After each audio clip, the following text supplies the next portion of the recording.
कि प्रायः जितने भी अवतार हुए भारतवर्ष में वो राज परिवार में ही क्यों हुए। रामचंद्र जी, कृष्णचंद्र जी, बुद्ध, महावीर सभी राजा के परिवार में ही हुए। कोई गरीब दीन भक्त अवतार के रूप में नहीं आए, ऐसा क्यों है? बहुत सोचने वाली बात नहीं है।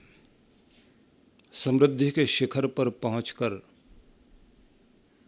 वहाँ से परम समृद्धि की ओर जाना, क्योंकि ज़्यादातर लोगों की एक ही दृष्टि होती है, अमीर हो जाएं, राजमहल में पहुंच जाएं।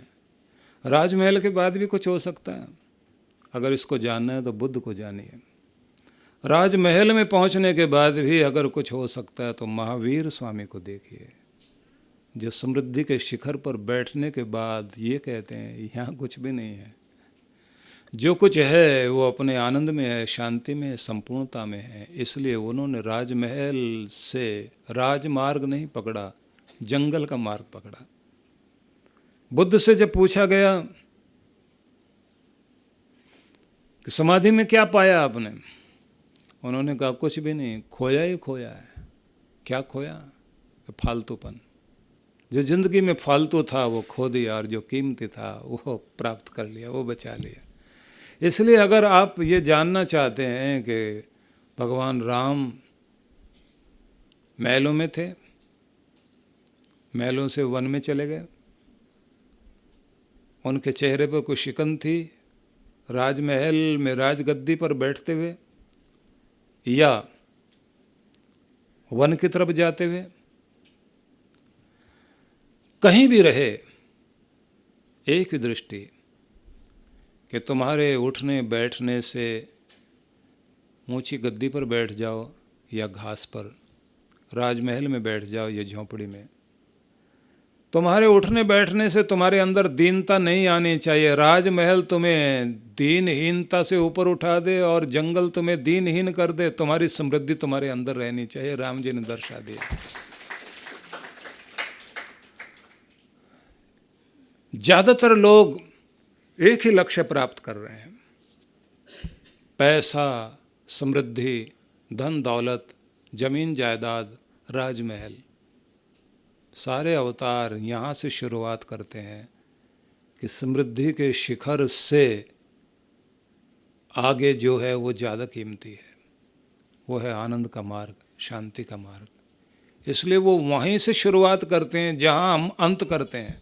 हमारी सारी यात्रा चलते चलते धन के शिखर तक पहुँचने तक समाप्त हो जाती है, और वहाँ यात्रा धन से धर्म, धन से धन्यता, धन्यता से परम अहोभाव, आनंद का भाव, उसे प्राप्त कर लेना। इसलिए ये ध्यान रख लेना, ये प्रतीक रूप में ही नहीं, ये सोची समझी एक विधि है कि समृद्धि के शिखर पर कृष्ण भगवान सोने की नगरी बनाई और तब कहाँ कर रहे हैं? जाकर वन में। वहाँ जाकर नहीं सोते हैं।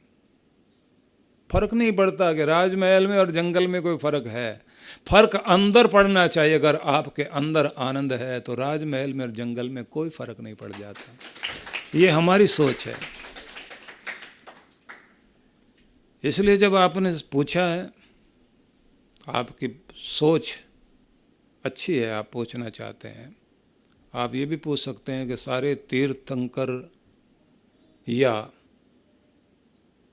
अवतार, तीर्थंकर तीर्थ मेकर, ये तीर्थ बनाने वाले लोग थे, या अवतार अवतरित हुए दिव्यता लेकर, सभी तो गृहस्थ हुए, ज़्यादातर सब गृहस्थ हैं।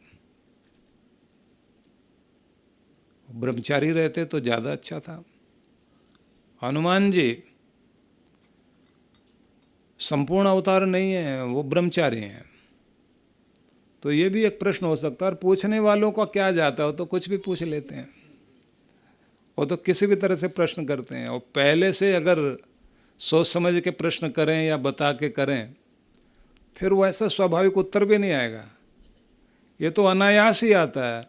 अब मैं विश्वविद्यालय के प्रांगण में बात कर रहा हूँ और लड़का खड़ा होता और ये कहता है, एक बात बताइए, क्योंकि बात कर्मों की चल रही थी, अगर मैं 1 किलो घी चुराऊं, दंड बैठक रोज लगाऊं, दौड़ भी लगाऊं और घी भी नियम से खाऊं, ताकत देगा या नहीं? चोरी का है, चोरी का घी तो ताकत देना चाहिए। और वो ये पूछने के बाद पीछे अपने दोस्तों की तरफ देख रहा है, और दोस्त भी बहुत आनंद में है, जमा के सवाल किया है। और मैंने कहा घी तो ताकत देगा ही देगा। बोले फिर चोरी? वो तो चोरी का है, चोरी वाले को तो ताकत नहीं देनी चाहिए। जो ठीक से कमा के घी लाए हों वही तो ताकत देगा। और मैंने कहा ताकत तो वो देगा, घी अपना काम करेगा। लेकिन जो चोरी करके आपने कमाया, तो चोरी वाले आदत को भी ताकत देगा, इतनी कि अभी आप थोड़े छोटे चोर हो, कल बड़े बनोगे, तिहाड़ जेल तक बैठोगे, जाके वहाँ तक पहुँचना होगा, उससे ज़रूर याद रख लेना।